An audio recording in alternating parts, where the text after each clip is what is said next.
AI data centers are running out of power, but it's not for the reason you think. This is the real reason why. You've seen the headlines, AI needs so much power it's making yours worse. As AI booms, data centers may create electricity scarcity among users. AI's ballooning energy consumption puts spotlight on data center efficiency. There are thousands more, essentially saying the same thing. AI data centers are feasting on our power grids. They're consuming energy faster than we can produce it. And there is a lot of truth to that. The GPUs, or graphics processing units, central to AI processing power, can make data centers use up to 10 times more electricity than a typical facility. But even if we were able to wave a magic wand and spontaneously create 100 new nuclear power plants, it still wouldn't solve the issue. Why? Because there's something we're missing here. In the long run, AI data centers might be one of the metaphorical four horsemen of the apocalypse for our already worsening climate. But there is one technical detail we might be overlooking, an unglamorous piece of hardware that decides whether these data centers can even plug into the grid at all: transformers. These are the heavy-duty machines that let data centers tap into the power grid that they are currently pushing to its limits. And that is just the first bottleneck. Think of it like this. We build those 100 shiny new nuclear power plants capable of kicking off energy at unprecedented levels. It's like owning a Ferrari that can go from 0 to 100 faster than you can sneeze. And on an open road, you can floor it all day. And the AI data center? That is a giant industrial slaughterhouse on the edge of town running 24/7 and demanding constant deliveries. But the grid, the cables, substations, and transformers is the road system. And if the road can't handle the traffic, the Ferrari doesn't matter. And that's where the transformer comes in. Think of it as the road that your Ferrari needs to take in order to reach the slaughterhouse. If that road is all jammed solid, it doesn't matter how fast your car is, you're going nowhere. So without the right transformers, that power might as well not exist. And these transformers that we're talking about here aren't the kind that you'll see in your home. These are large, specialized pieces of equipment about the size of a fridge and built almost entirely to order. But how exactly does a transformer work, and what makes them so incredibly specialized for the task at hand? Obviously, it's not practical to build a ring of AI data centers directly around a power station. Most of the power feeding these data centers has to travel tens or even hundreds of miles, so transformers at the source crank up the voltage, letting that electricity travel long distance without bleeding out on the way. To continue our earlier metaphor, that's the Ferrari refueling, revving up and then hitting the highway at top speed. But as the Ferrari approaches the slaughterhouse, it is inevitably going to need to slow down. If it doesn't, it's gonna crash straight into the side of the building and cause a big ball of fire. It's the exact same thing with the power. You need a second set of transformers at the AI data center to step down the voltage. If you don't get those step-down transformers, then the raw voltage is likely gonna fry everything. But it gets worse. Step-down transformers are hard to come by right now. Once the AI boom hit around 2020, companies swarmed the space and they scooped up the already tiny supply. And production still hasn't caught up, not even close. Now here's where it gets ugly. Part of this shortage is actually being made worse by something that is almost invisible at first. A lot of companies aren't just building data centers, they are also rushing to reserve power for data centers that don't even exist yet. Because getting electricity for a massive AI facility isn't just a plug-and-play scenario. Companies have to apply, get approvals, and connect through a grid system that's already clogged, which means that they have to get in line.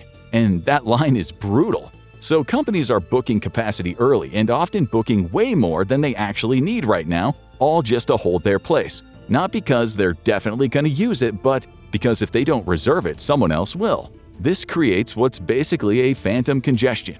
On paper, it looks like the grid is totally out of room. Every last watt has already been claimed. But in reality, a chunk of that demand is speculative. Some projects will get delayed, some will scale down, and some will get abandoned completely. And the grid can't tell the difference. Utilities and operators have to treat the requests like they all matter, which means they reserve space, plan resources, and upgrades, and in some cases even equipment. So the wait time gets longer for the transformer shortage, and it looks even more apocalyptic. How bad is the supply gap for transformers? Well, in early 2024, the wait times for new transformers could be as high as 4 years. And it isn't hard to see that high demand plus low supply is an equation that inevitably leads to skyrocketing costs. But it can't be that bad, can it? Yes, it can. In some cases, we've seen transformer costs shoot up 70% since 2020. That means only the largest competitors can afford to pay. And you would think that people would see this coming, given that it's actually a rehash of something that happened in the 1980s.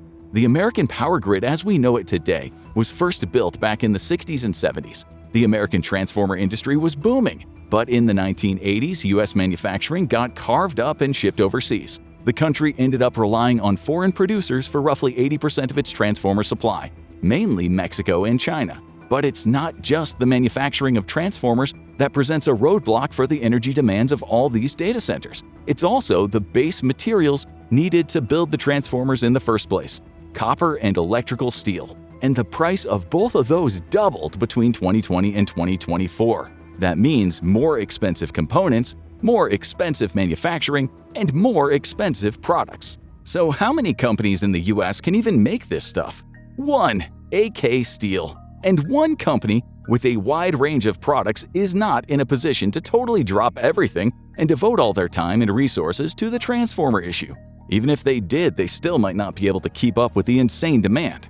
But surely with demand like this, new companies will pop up, right? And existing manufacturers will just pivot overnight to transformer building powerhouses. Well, plenty of economists still fear that this AI boom will ultimately prove to be a bubble. Rampant speculation and overvaluing could lead to a crash, and the market value plummets. And that makes companies wary of going all in just to end up with no return on investment. But even if the economists are just pessimistic and AI is actually rock solid, there is still another economic bear trap waiting to snap shut: oversupply. In the words of Edward Wilford, a semiconductor analyst at the consultancy Omdia, one thing we have learned is that there will be no rush to make up a shortage that will result in an oversupply. No one wants to go build infrastructure where you need 10 years to pay it off, and then suddenly have it be worth nothing because you built too much. Semiconductors are really an important point of reference here, because they are such a recent and valuable example of what economists call the bullwhip effect.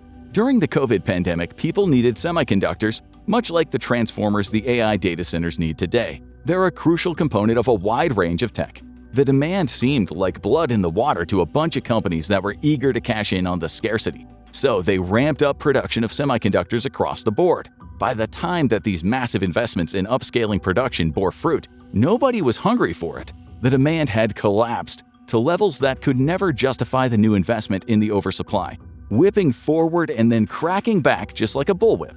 Of course, almost every problem has a solution. It just might require serious investment in renewables, because if AI keeps expanding, the demand for step-down transformers expands with it. And then, keeping supply caught up starts to look like a race data centers really can't win.